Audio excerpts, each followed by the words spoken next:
You're listening to the weekly Parsha Podcast with Ari Goldwag, recorded with Hashem's never-ending assistance in Ramat Beit Shemesh, Israel, 5783, 2023. This week's Parsha, we have Behar and Bechukosai. And I'd like to share with you a piece in the Medrash. In Parshas Behar, it's going on the pasuk, V'chia much achicha imach, v'nimkar loch, le'savad b'avodas ovad. The Torah offers us a number of different ways to interact with the person who's poor. One of the interactions happens to be that if the person can't pay back, let's say he's stolen something, let's say he doesn't have the wherewithal to pay for his needs, so there's such a thing as an eved, as a Jewish slave.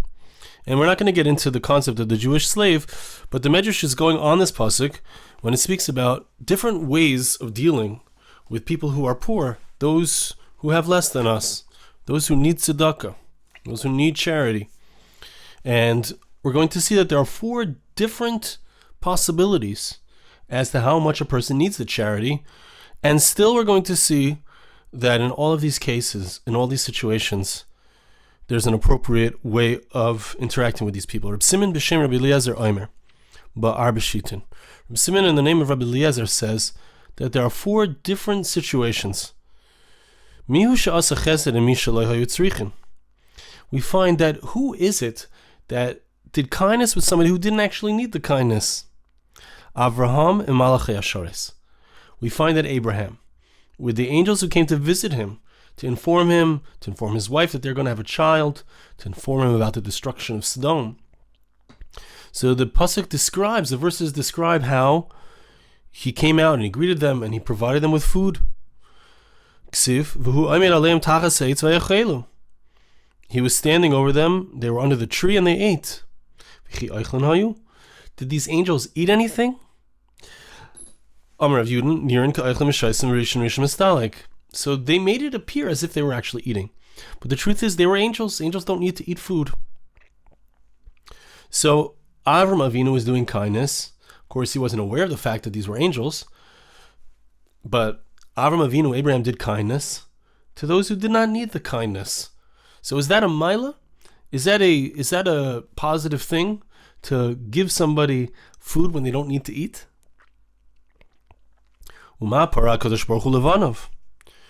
in reward for this kindness of Avraham Avinu, the Medrash tells us that Hashem paid back his great-great-grandchildren, Hamon Yorod Lahem, right? In the fact, in the merit of the fact that he gave the angels food, so the Jewish people had food in the midbar, they had the man. He gave them drinks, so they had the water. They had the quail, and because he gave them shelter, so Hashem protected the Jewish people in the midbar. And the clouds of glory, Hashem's glory, went in front of them. So he was rewarded for something. Says the Medrash, we can deduce from here something incredible. If we're talking about somebody who does kindness, and the person who did kindness for didn't need that kindness, nevertheless, Hashem saw his kindness, and he paid back, so to speak. He provided a reward to his great-grandchildren, even though the kindness wasn't needed. Someone who does kindness, someone who does charity with somebody who needs the kindness, needs the charity, certainly will be rewarded in an even greater measure. So it's very interesting. We could ask here, and we'll ask as we continue as well, but what is the milah? What is the advantage of doing kindness to someone who doesn't really need your kindness? I mean, should I walk around and do favors for people who don't need my favors? What's the Medrash teaching us? What is the reason why Avraham Avinu was rewarded if he hadn't done something that was necessary or needed? We understand the Kal V'Chomer, we understand that certainly we will get rewarded if we do something that is needed, but what is the reason for the reward for something that's not needed? So let's hold on to that question for a minute, and we'll continue now. Reb Simon b'shem Rabbi Eliezer Amar Bashita Chari. Reb Simon, in the name of Rabbi Eliezer, said another scenario where someone does kindness. No, this situation is actually where someone did not do kindness. Now, they didn't do kindness, and in the situation, as we'll see, the person didn't really need any kindness. So, was there anything wrong with that? Let's say you have an opportunity to do someone a favor, but they don't really need your favor. Is that a negative thing to not do them a favor? Let's see. Amon and Moav in Yisro. The people of Amon and Moav, the way they interacted with the Jewish people was in this type of situation. We see that why is an Ammoni and a Moavi, people from these two nations, men specifically from these two nations, why are they not allowed to marry into the Jewish people? Why, if they become proselytes, are they not allowed to marry into the Jewish people? Because they had a very negative character trait, we could say, or, well, the Parsha of the Pasuk is because they did something very negative. They didn't come out and respect you with food and drink. The Medrash asks, did the Jewish people need this? Did the Jewish people need the lechem and mayim? They didn't need the bread and water.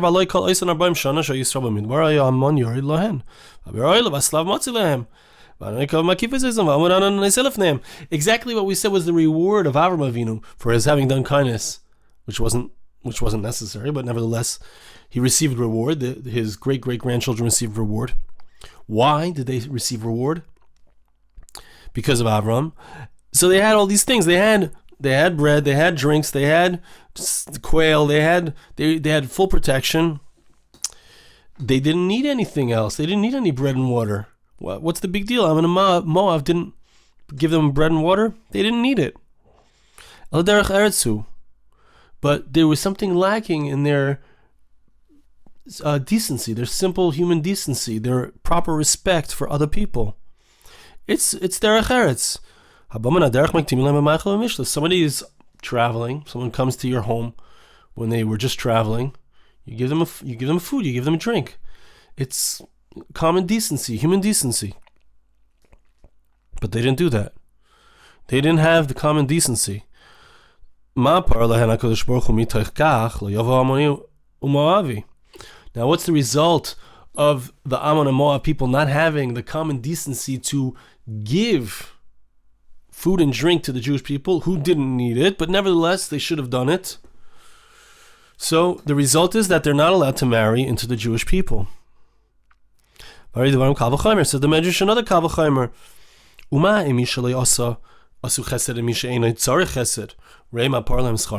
Let's take a look. If someone doesn't do kindness, should have done kindness wasn't completely needed, but should have been done.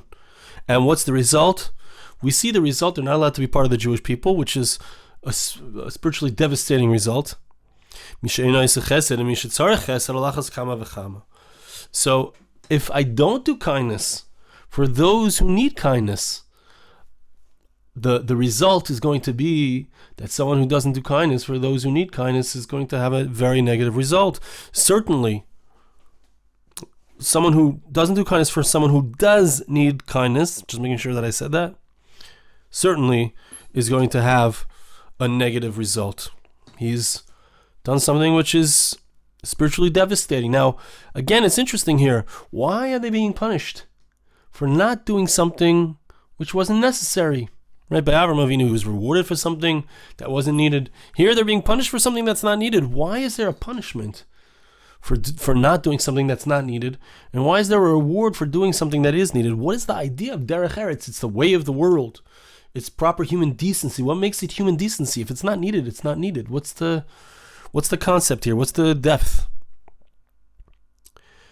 Okay, again, hold on to that question. Reb Shimon ben Elazar Omer, Bashita Chari.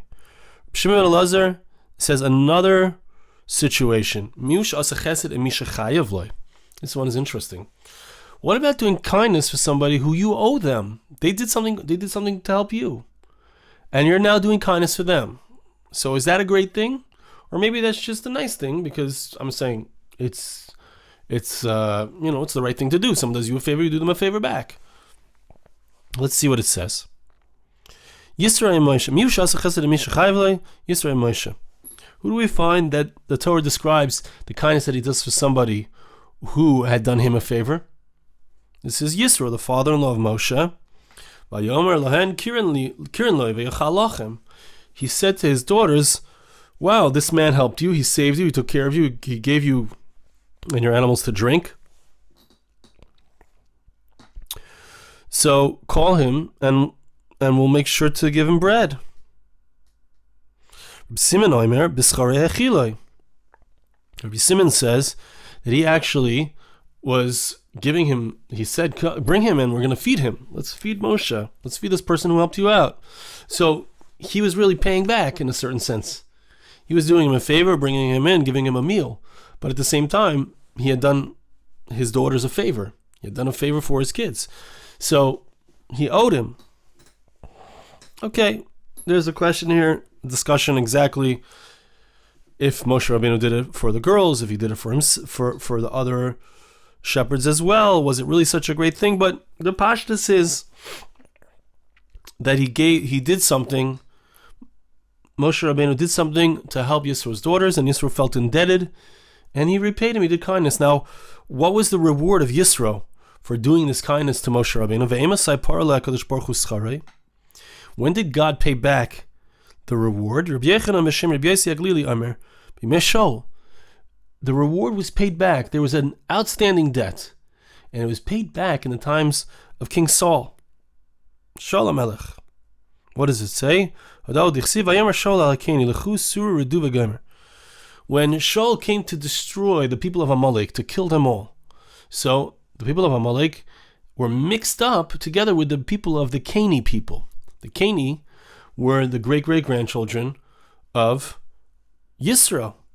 So Shaul said to all of the people who were from Yisro, he said to them, I'm not coming to kill you. I'm coming to kill only Amalek. Remove yourselves from the Amaleki people. Hold on a second, we'll get there. But you see that Yisro's great-great-grandchildren were paid off. They were paid back for the kindness that Yisro, their great-great-grandfather, had done, which is also an interesting point. You see that Avraham is paid back. How?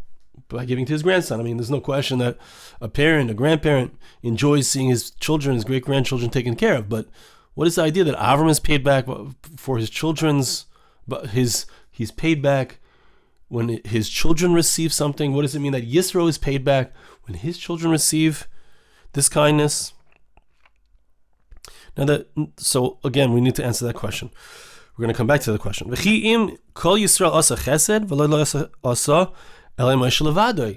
Medrash points out something else. If we think about it, did Yisro do kindness with the Jewish people such that the Jewish people owed him, and that's why Shaul HaMelech, when he comes and he's killing the Amaleki people, has to reward the great-grandchildren of Yisro? Yisro did a favor not to the entire Jewish people, he did a favor to Moshe, to Moses.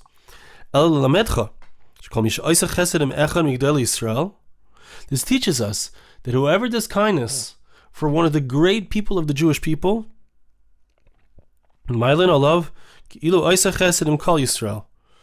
so we consider it as if he did kindness with the entire Jewish people. Right? Who is Moshe? Moshe Rabbeinu is the neshama kaileles. His soul includes the entire Jewish people within him. He's the leader of the Jewish people. And therefore it's considered, when Yisro did a kindness for him, that he did a kindness for the entire Jewish people. Now, so what do we see? We see Yisro did a kindness for Moshe, but he owed Moshe. And yet he's rewarded. If we find that Yisro is rewarded, even though the kindness that he did was owed to the person he did kindness for, see that Hashem made sure that his great-great-grandchildren would survive. In fact, to this day, the Druze, Arabs, consider themselves, they have a Masorah, they have a tradition that they are from Yisro. They're from Jethro. Interesting. If I do kindness for somebody who I don't owe them a kindness, right? I don't owe them anything, but I do a kindness anyway. That's a much greater kindness, right? That's coming from the goodness of my heart. Certainly, I'm going to be rewarded. And again, we can ask the same question that we asked before in this circumstance. Why indeed is Yisro rewarded for doing something he should do? He should do it. Moshe did you a favor? Do him a favor back. What's the concept here that someone is rewarded for something that's not, that they should do? Of course they should do it. It doesn't seem like it's something that's worthy of such a great reward. Now, we've talked about doing kindness to someone who doesn't need the kindness. We've talked about not doing kindness to someone who doesn't need kindness. We talked about doing kindness to somebody who you owe kindness to. Now the Medrash comes to the obvious case of doing kindness to someone who needs kindness, right? Who is the example of that? Reb Simon B'Shem Reb Elazar Omer Boishi Dachari, he says another circumstance. Who is it? Who's the example in the Torah of someone who does kindness to someone who needed kindness? Ze Boaz im Rus. This is Boaz who did kindness for Rus. Right? Rus came back. Her husband had died. She followed Nomi. She became part of the Jewish people. And she's all alone. She has no husband. She has no wherewithal. She has no ability to support herself. And Boaz sees her and takes pity on her. Pasuk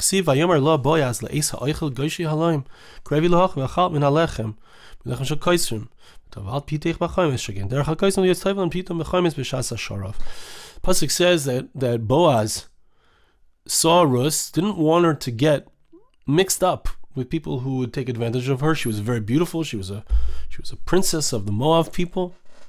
She had chosen to become part of the Jewish people. She would end up being the great grandmother of David HaMelech, King David. But at that point, she was easily taken advantage of, and Boaz looked out for her. And he said to her, "Come, don't eat with those people. Eat in a different location. Eat together." I don't know if it was together with him, but eat in a different spot. Okay, no, that's not the main point here.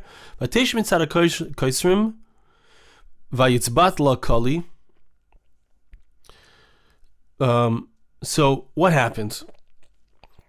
It's a very interesting thing. It's not so clear exactly how much he gave her. Boaz specifically went out of his way to give to Ruth a certain amount of grains for her to take. The pasuk says that she ate it up and she was full and there was left over. So it seems like he gave her a lot. He gave her a lot of grains. Now in the Parsha Pshat in the pasuk, it's hard to understand because the verse seems to say that he gave her a very small amount. Now the Medrash gets into this. I'm not going to get into it so much. I'm not going to actually even read it inside. But what we see is there's a concept that there's a blessing. There's an opinion here that says that he only gave her a small amount, but there was a blessing that occurred. When she ate it, she felt full, even though it was a small amount, to the point where there was even extra. What is the concept here? He gave her a small amount. Is that considered a kindness? Is it a great kindness to give somebody who needs a lot, to give them a little?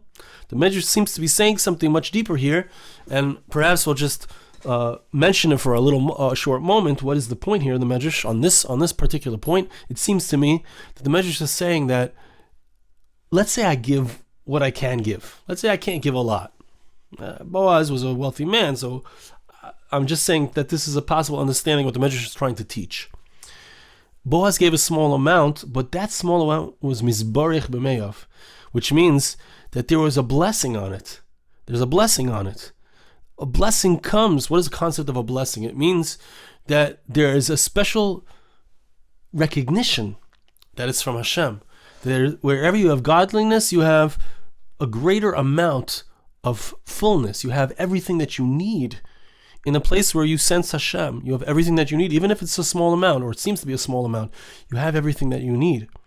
So the Medrash actually says later on at the very end, this is a longer piece, I'm not going to read the whole thing, but Medrash actually says in the end that Ruth did more for Boaz than Boaz did for Ruth.